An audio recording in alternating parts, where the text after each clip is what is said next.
Hi, class. I'm sending this out because I've got to go to Minneapolis on Monday, and I'm going to miss class again. But I did want to go through some of these problems. I've attached this same handout with the email, and so you can, if you don't have the copy of this, you can print it out. I want to go through about half the problems that are in this handout, and several of these problems are going to correspond to the stuff that's in section 4.3 in your textbook. And then there's some problems also that I want to hit that are in section 4.4, which have to do with optimization and geometry. So let's jump into this, and we'll start with question number 2. Question number 2 just says, show that the maximum value of this function e to the negative x squared is equal to 1. All right, so from what we did last week, we know that in order to find out where the maximum value is going to occur, we probably want to find the derivative and set the derivative equal to 0. All right, so the derivative of this function is going to be e to the negative x squared, and then times negative 2x. Set that equal to 0. First of all, this is always going to be positive. E to a power is always positive, so the only way that this can be equal to 0 is if x is equal to 0. Negative 2x has got to be equal to 0. All right, so we know there's going to be a critical point at x equals 0. All right, now, to show that this function has a maximum value that's equal to 1, we probably want to, first of all, show that the function evaluated at this critical point, well, it's going to be e to the negative 0 squared. That's going to be equal to e to the 0, which is 1. All right, but now this doesn't necessarily guarantee that it is a maximum value there. All right, we got to do a little bit more work. And what I want to look at is applying the first derivative test on this one and say, all right, so like we did in class, we'll find the critical point, we'll plot that on a number line, and we'll look at what happens to the derivative if x is a negative number. All right, so if x is a negative number, we're looking at this derivative. E raised to a power is always going to be positive. And then negative 2x, when x is negative, is going to be negative 2 times the negative number is going to be positive. We're going to end up with a positive times a positive is going to give me a positive result here. All right, and then f prime of x. Over here, if you plug in x as a positive number, you're going to get positive, e to a power is positive, and then you're going to get negative 2x, but x is a positive number over here, so that's going to be negative. So we end up with the derivative is positive, and then the derivative is negative. The function is increasing, and then the function is decreasing. So again, we can say f of x is going to do something like this, and then it's going to do something like this.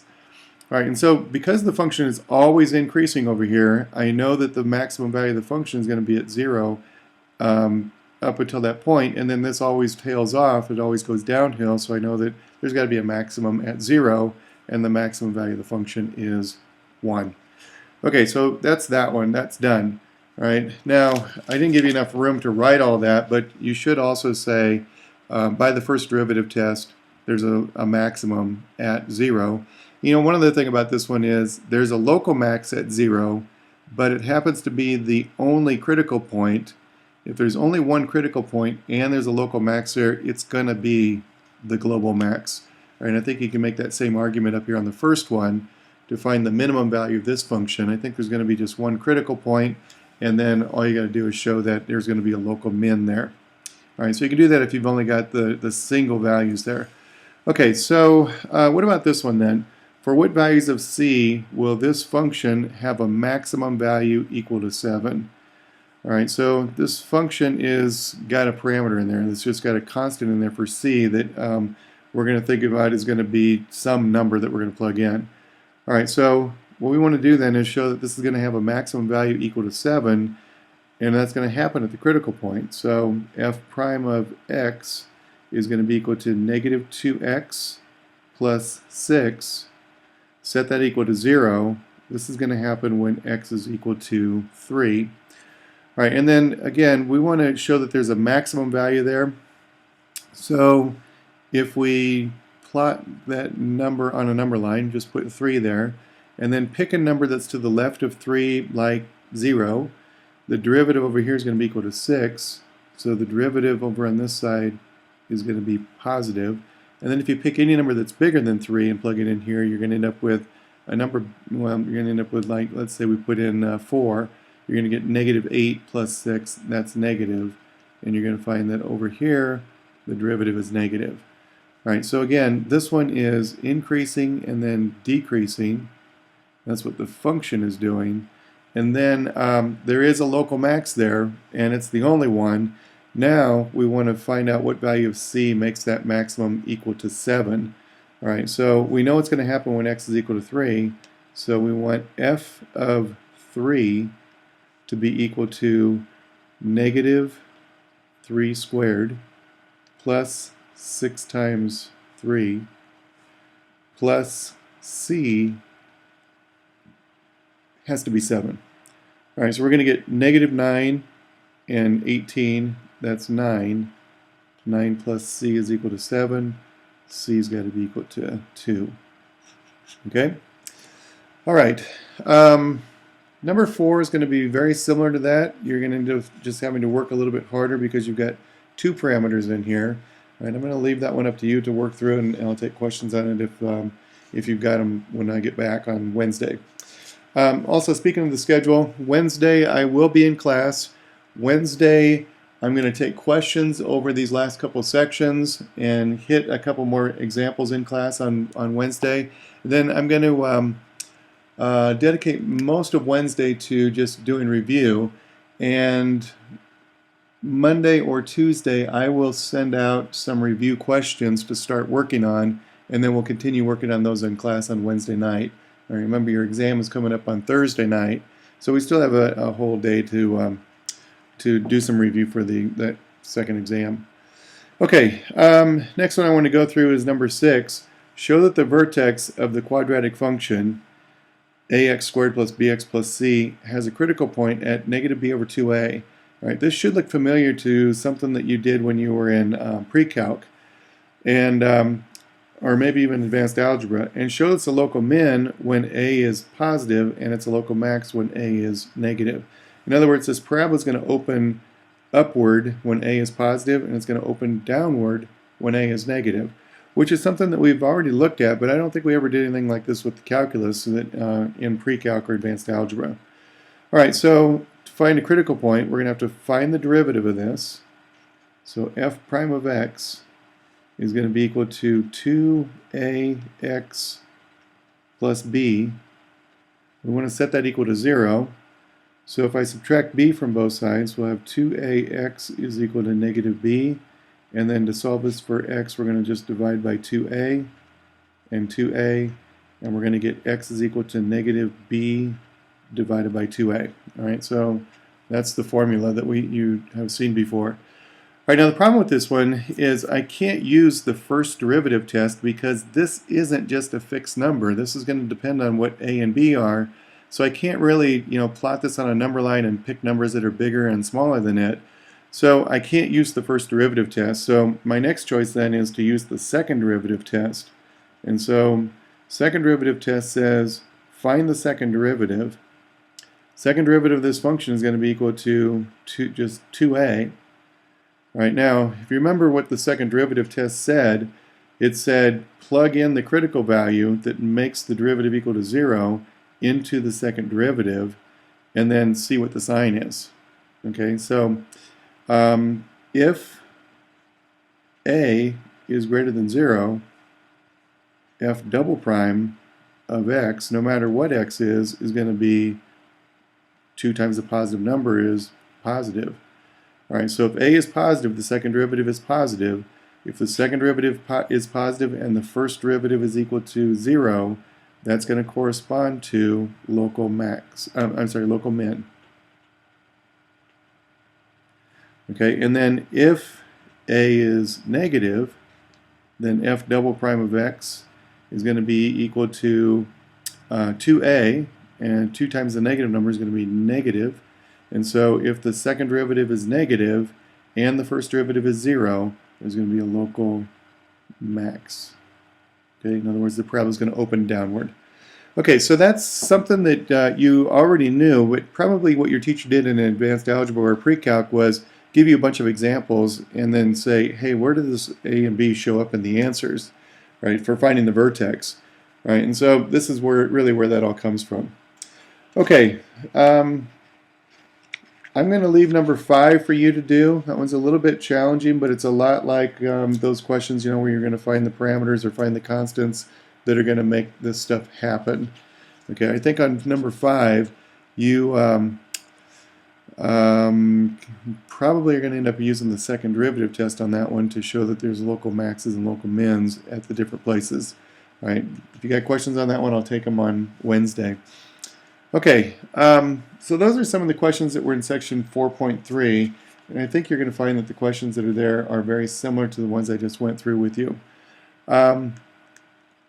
Here's another question that's kind of a story problem. A man wants to construct a kennel for his dog along the side of his house.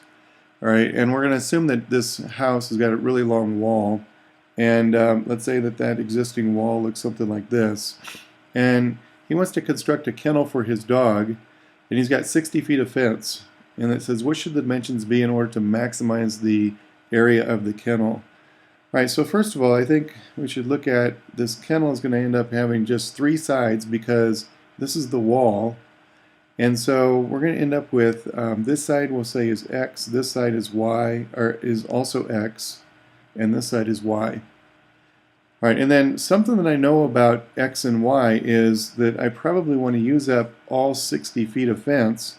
So we're going to say that 2x plus y has to be equal to 60. All right, a lot of these optimization problems, you're going to find that there's some kind of a constraint, and this is the constraint on how big x and y can be. All right, so that's a relationship between the x and the y, but then what we want to do is we're looking for the maximum area, and the area of that rectangle is going to be x times y. All right, so we've talked about maximizing functions, but we've only talked about maximizing functions of one variable. All right, so what we're going to need to do is typically we're going to take this constraint function and we're going to do something like solve this equation for y. We'll have y is equal to 60 minus 2x, and then take that expression and then just plug it in here for the y. All right, so we're going to end up with now x times 60 minus 2x, and now this is really a function of x. It's an area function, and we'll call it a of x. Okay, so in order to find out where is this going to be maximized, we probably again want to find the critical points of this function. Since we're going to take a derivative, it might be easier for me to multiply this out and write it like that. And then take the derivative of the area function. That's going to be equal to 60 minus 2x, that's right, minus 4x. And we want to set that equal to 0. And this is going to happen whenever x is equal to 15. Okay, now I think what we should also do is think about, is there going to be a max or is there going to be a min there? And I think that this one you could do 2 ways. You could, again, show that because there's only one critical point, and if it happens to be a local max, it's going to be the max. Otherwise, if there's only one critical point and it's a local min, it's going to be the global min. All right, but let's say we have 15 here, and we want to look at what's the derivative. We'll say a prime of x on this side. Well, if you pick a number that's less than 15 and plug it in here, like, I don't know, 0, you're going to get a positive number. And then if you pick a number and plug it in over here for x bigger than 15, let's say x is 20, you're going to get 60 minus 80, that's negative. All right, so this function again is going to be increasing until we get to 15, and then the function is going to be decreasing after that. There's going to be a local max at 15, and it's the only one, so it's got to be the global max. Okay, another way you could do this one is you could say that, there's really only certain numbers that x and y could be. All right, and so if we look at what's the smallest that x could be, well, it might not make sense here, but x could, I guess, be 0, and then y is going to be 60, but I think you can see that what's going to happen if we did that is we're probably going to end up with, all of the fence being used up on one side, and we won't end up with any volume at all. All right, so if I look at when x is equal to 0 and say, what is a of x? That's going to be 0. All right, then the other thing is that if we have x is 30, all right, we're going to end up with 30 feet of fence here and 30 feet of fence here. Okay, we've used up all of our fence. We don't have anything left here, so the area there is going to also be equal to 0. And then our critical point was 15. And if x is equal to 15, we're going to end up with 15 and 15 and 30. And if you take 15 times 30, 15 times 30 is going to give me 450. Right? And so this is the extreme value theorem. It says that if you've got a function that's on a closed interval, from 0 to 30 in this case, the max and the min are going to occur, and they're going to either occur at the endpoints or they're going to occur at critical points. All right, I want to demonstrate this on using Fathom as well, and show you, what's going on in this problem. So, or not in Fathom, but in GeoGebra. All right, so let's say that here is his existing wall, and so what we could do is we can take this thing and just move it back and forth. And if you see what happens, we're going to end up with the distance from A to D, and then from D to C, and from C to B. That is always going to be constant and always going to add up to 60 in this case. And if you look at what happens, we could make a kennel that's really, really wide, or really long like this, but the dog wouldn't have a lot of room to run around in. All right, we're going to end up with a kennel that's about 58 feet wide, and only, he's only got about a foot for the dog to run back and forth in there. And then also we can end up with one that looks like this at the extreme.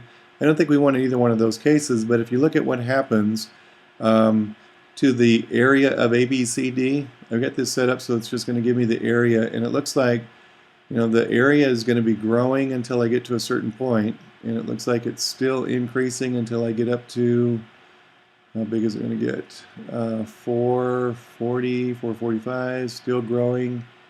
It looks until like we get up to about 450, and then the function starts to get smaller again, right? And if you remember, we found that if this thing was 30 units wide and it was 15 units tall, this is going to give me the maximum value. All right, notice that this looks like a square, but my scale on my axes are not the same. All right, this is 30 out to here, and this is only about 15 up to here. Okay? So we're going to end up with the same answer here. I don't think I can get that to lock in right on 15 and 30, but if I can get pretty close, there we're going to end up with an area of about 450. And if you go back to our work, you can see that 450 was the answer that we came up with here. Okay. I want to take a look at a couple of other problems that are not in the handout. And one of those is, suppose that we have the graph of a function, and let's say that that function is y equals 2 minus 1/2 x. Right, so this is going to have a y-intercept of 2, and then this is going to hit the x-axis when x is equal to 4. Right, so we're going to end up with this function looking something like this. Okay? And then what I'd like to do is inscribe a rectangle inside here, and we could end up with a rectangle that looks something like this. We could end up with a rectangle that looks something like this, and so on. So the question is, of all the rectangles that I could inscribe inside of this triangle, what is the one that has the maximum value? What are the dimensions of the one with the maximum value? Okay, so let's first of all take a look at how this can be played out in GeoGebra. And let me open that one up. This is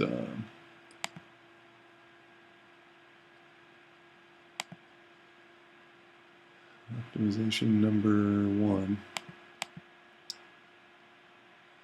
Okay, so this is that same function up here. This is y equals 2 minus 1/2 x. And again, I've got this set up so that I can make different size rectangles in here. Right, if you look at what happens to the area up here, that area is fairly small in this rectangle, and as I drag this point over, and you're watching what's happening in that area continues to grow until we get up to, still growing there until we get up to, it looks like 2, and then it starts tailing off again. It looks like it stays 2 for a long time there, but actually this thing is rounding those numbers off, and so it's actually going to be equal to 2 someplace in here.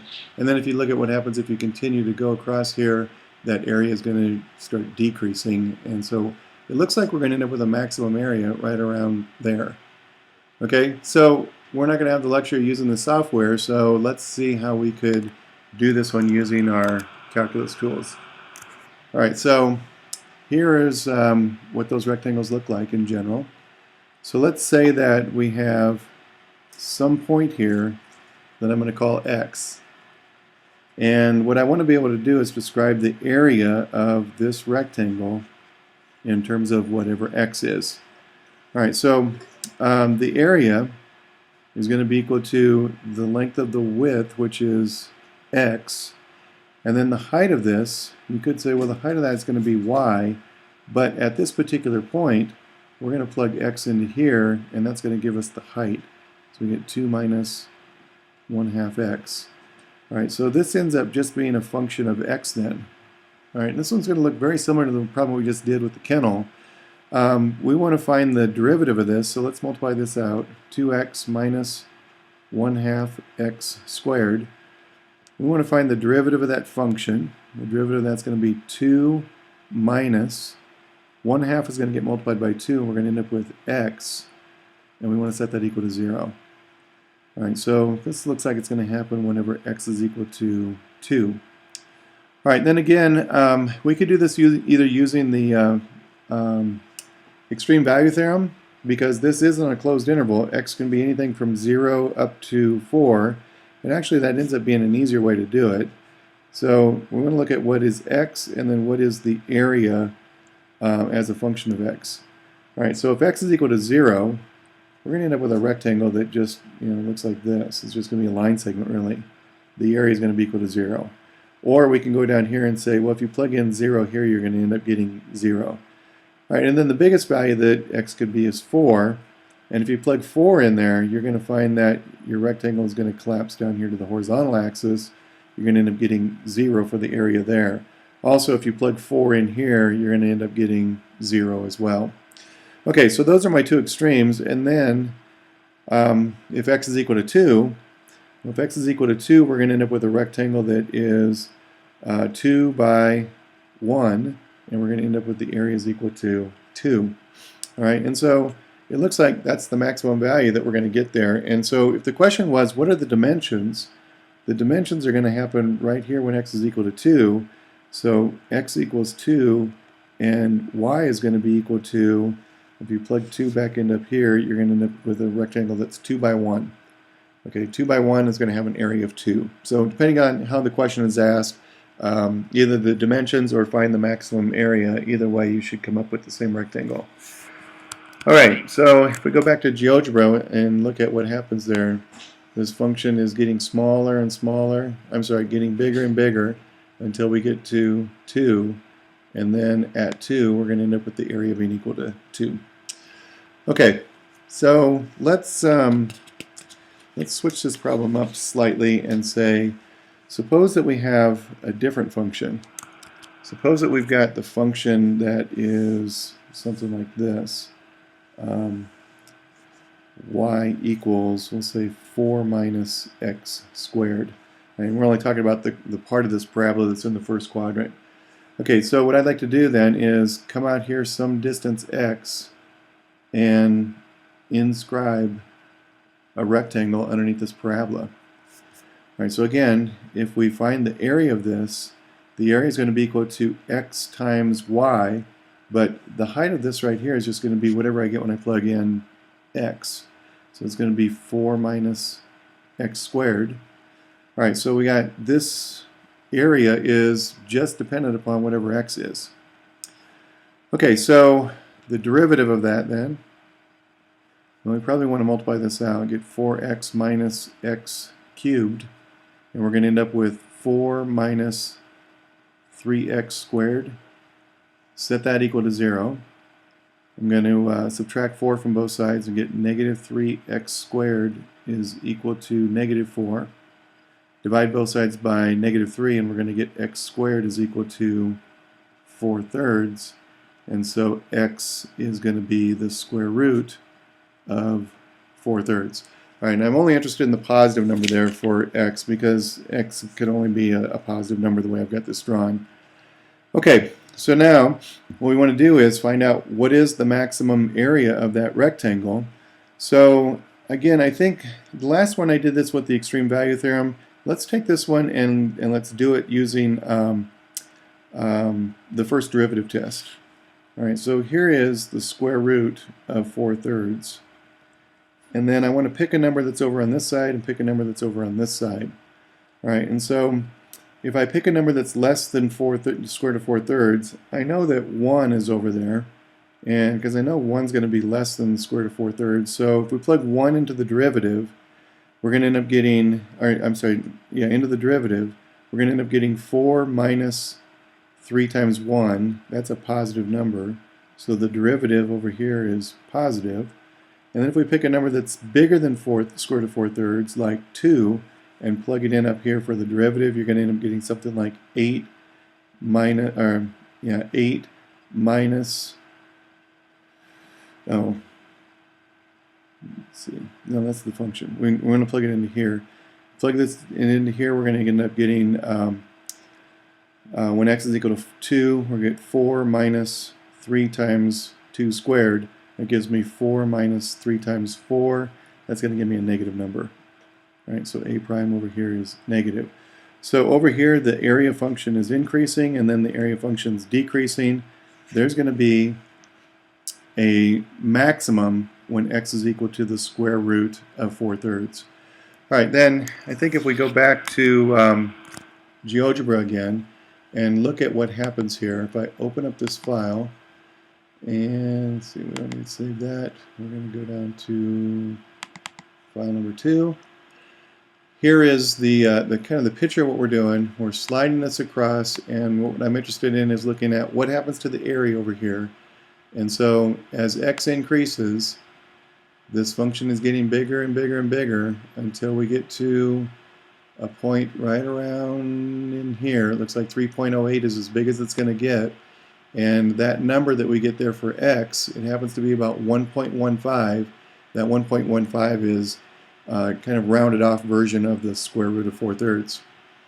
Okay? All right, so that problem is very similar to the one with the inscribed rectangle underneath the triangle. This one is just a little bit different function. Same kind of idea applies here. Okay.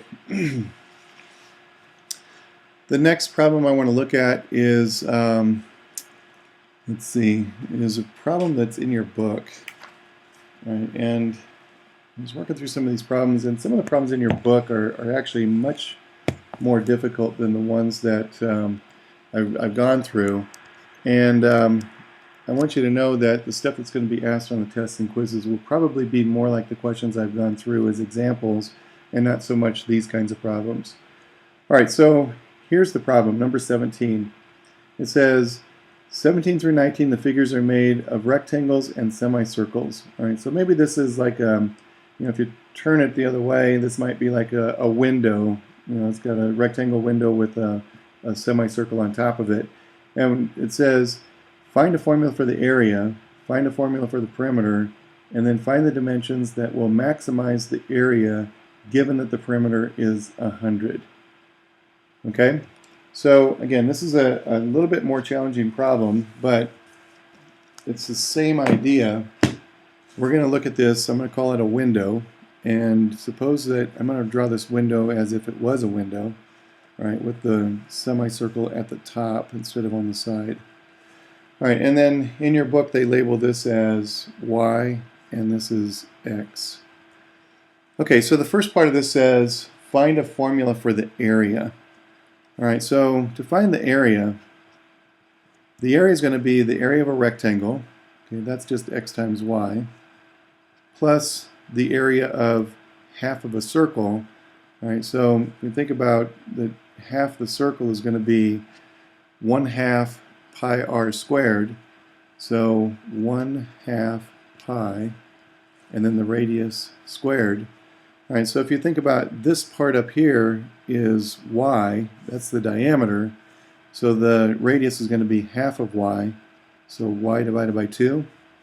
All right, so you're going to end up with an expression that looks like x times y plus pi, and then we're going to end up with a y squared.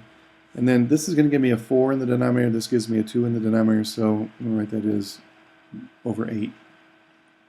Okay, so this is a formula for the area. And then the question says, find a formula for the perimeter.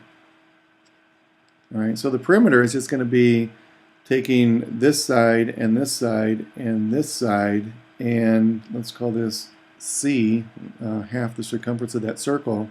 So the perimeter is going to be x plus x, or 2x, plus y, plus 1/2. The circumference is 2 pi times the radius, and again the radius is y divided by 2. Okay, so if I clean this up a little bit, we're going to end up getting 2x plus y plus these 2's will cancel, and we're going to end up getting pi over 2 times y. Okay, that's the perimeter.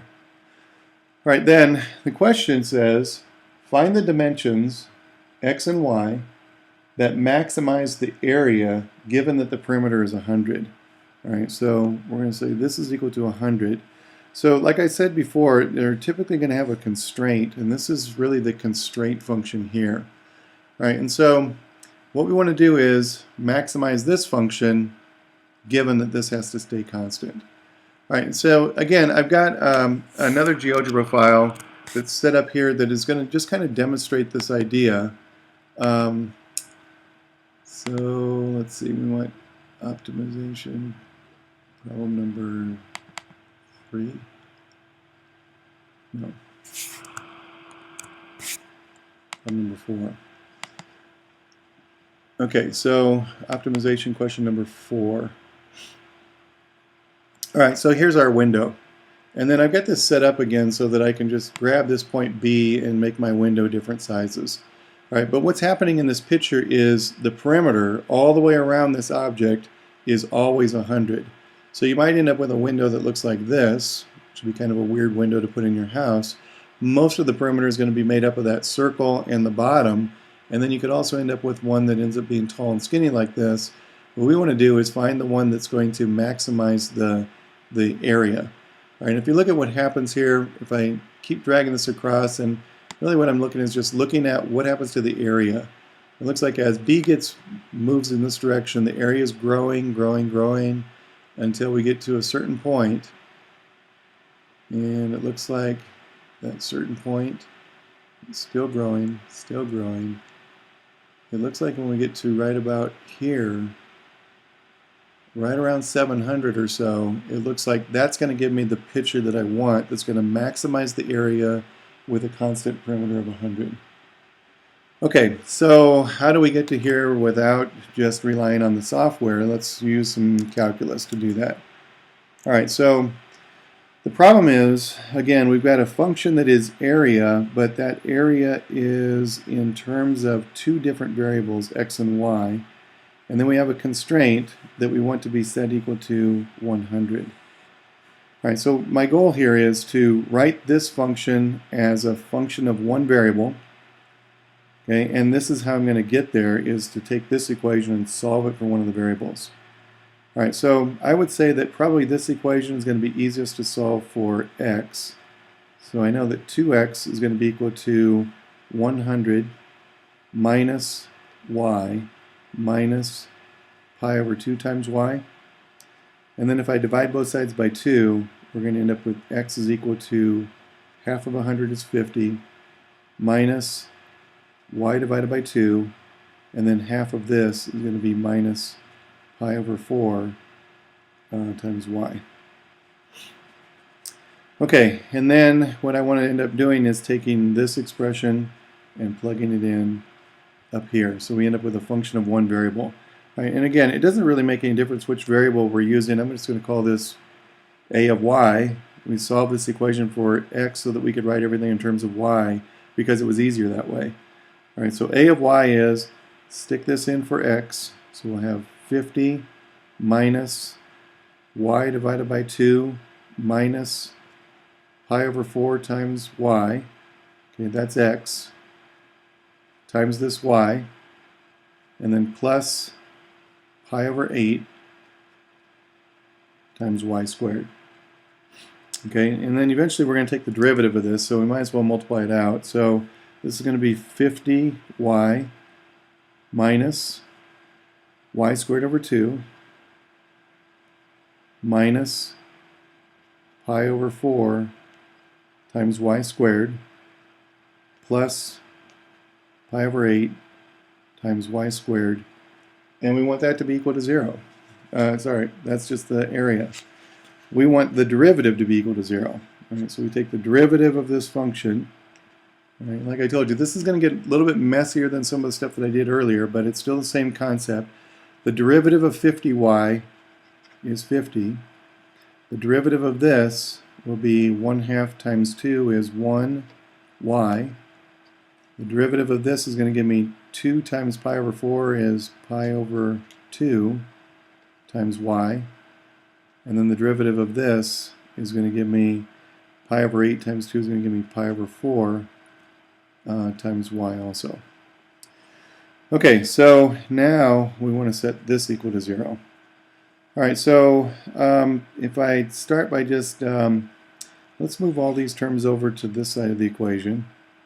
And then I notice that there's a y in common in each one of those. So I'm going to have 50 is equal to, I'm going to add y to both sides. I'm going to add pi over 2 times y to both sides. And I'm going to add pi over 4 times y to both sides. Actually, this should be minus. Okay, and then if I factor out a y, we're going to have y, and then if I take that out of here, we're going to be left with 1. If I take it out of here, we're going to be left with plus pi over 2 minus pi over 4, and then all I got to do is say this is going to happen when y is equal to 50 over 1 minus pi over 2 minus pi over 4. Okay, so that looks like a mess, but you know what? This is really just a number. Okay, just a number. All right, and what it corresponds to is it corresponds to the y value, which was the bottom edge of our picture here, and that was going to end up being a maximum right about here. So it looks like that value ends up being somewhere around, like, I guess I've got this x and y switched around, but it's going to end up being right around 28 or so. Okay, this is just about 28. Okay, so when x is equal to 28, then we want to know what y is, or I'm sorry, when y is equal to 28, we want to know what x is. We can go right back up to here. Oops. This is about 28. And go back up to here and plug in, and you're going to find that when y is about 28, x is going to be about 14. All right, then the other thing I want to do here is I want to just verify that there is going to be a maximum there. All right, so I think this one, there's only one critical point. We can probably use the first derivative test and say, all right, well, y is going to be about 28. And you're going to find that if you plug in a number that's a little bit less than 28 into the derivative here, you're going to find that that derivative takes on positive numbers. If you pick a number that's bigger than 28, a prime of y is going to be a little bit less than 0, and you're going to end up with this function increasing and then decreasing. And so there's only one critical point, and it corresponds to a local max. It's going to be the maximum value of the function. Okay, so this was number 17 from the homework. You got questions number 18 and 19 are very similar to this. And then I think a lot of the problems that are left over in section 4.4, they're a little bit more challenging, but again, they're going to follow the same kind of idea. We're going to set up some kind of a function that we want to maximize or minimize. We're probably going to end up with some kind of a constraint that will allow me to write this as a function of one variable like I did down here. All right, so to get to this point down here, we didn't use any calculus up to that point. All of that was algebra, setting up expressions for the area and then the perimeter. All right, so the calculus just ends up showing up at the bottom. What are you going to do with the function once you get it set up? Okay. So I think that should get you through quite a bit of these kinds of problems. I did some problems that were from section 4.3. Some of these problems were the kinds of problems that you're going to see in section 4.4. And then again, I want to take probably about the first half hour or so and go through a few more of these questions on Wednesday. You should try to finish up the problems that we didn't get to in this packet. You're going to find that there are some of these problems are going to be similar to the questions from section 4.4. Some of them are going to be questions that are similar to 4.3. All right, so finish the rest of these also, and then you should be able to work up through and including section 4.4 on the homework. All right, again, I'll take questions on that, and then spend the lion's share of our time on Wednesday reviewing for the exam that's coming up on Thursday.